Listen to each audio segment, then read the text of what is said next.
Okay, hello everyone. So this is going to be the fourth video.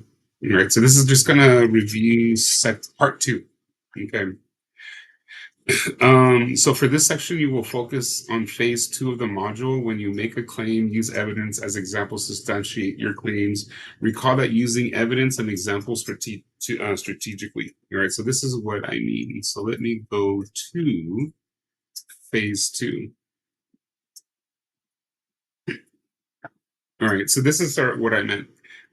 So for phase two, I asked you to use the miniature guide to critical thinking and how to write a paragraph. All right, so then you're going to use these texts, but more specifically, the miniature guide to critical thinking to help you address these points. All right, but I also put these questions here for you to address. All right.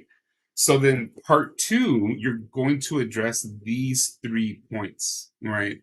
And they're going to be like a paragraph or so, right? In terms of what type of argument or what argument are you able to identify from the manuscript that I had you read, right? Is it like, and what I mean by that is, do you think, based on your understanding of the paper that I assigned to you from your peers or your class course colleagues, is what are they trying to tell you? Right? Do you identify? Can you identify an argument? Do they have an argument? Right? Now, if, for example, let's just say that they do not have an argument, you can write the based upon your understanding of the manuscript. You can say that no clear argument is identified, and then explain why having an argument is important, right? Or if they do have an argument, that is the argument fully developed, partially developed, or is the argument sort of stated at the beginning and then it gets lost somewhere in the paper, right? So then you have to be a critical reader in order to be able to address these points, right, for the prompt. Okay, I hope hopefully that makes sense. So that's going to be one paragraph, and then the second paragraph is going to be, are they effectively conveying their argument in the manuscript? So then you're going to look at the totality or the holistically what the manuscript says, and then see if they're effective in sharing or telling you or demonstrating to you or showing you what their argument is, or do they just meander? All right, and what I mean by meander is sort of like, how many of you have had a day where everything seems boring, plain, uninteresting? um you're wondering why you rolled out of bed that particular day. That's sort of what meandering means. It's just that you're just walking or talking and there's no point to what you're saying other than just filling the page numbers for an essay. Okay. So like that's sort of what I mean, because you, again, as the editor, have to come up with the descriptors, but also the evidence to support your claim. Okay, so if you just say like, "Hey, look over there at that dog, that tired wet dog." Well, what about that tired wet dog? Why is that drawing your attention to it? And then you have to sort of explain and make an argument why you think that's significant for you. So you're doing the same thing here with assessing your peers' essay. Okay, so like that's for point number two.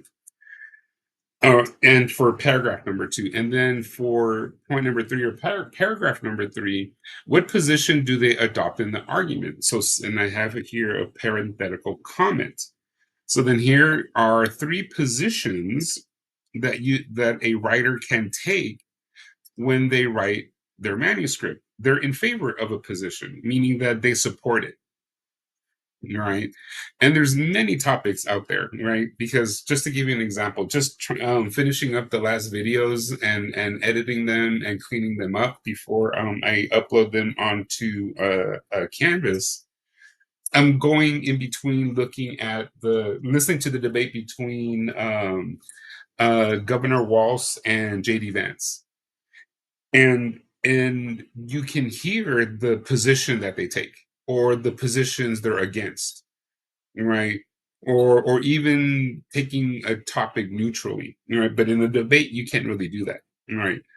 But these are the positions that you can take for an essay. Meaning, for example, if a person's talking about maybe civil rights, are they in favor of civil rights or are they critiquing civil rights, right? Or against civil rights? Okay.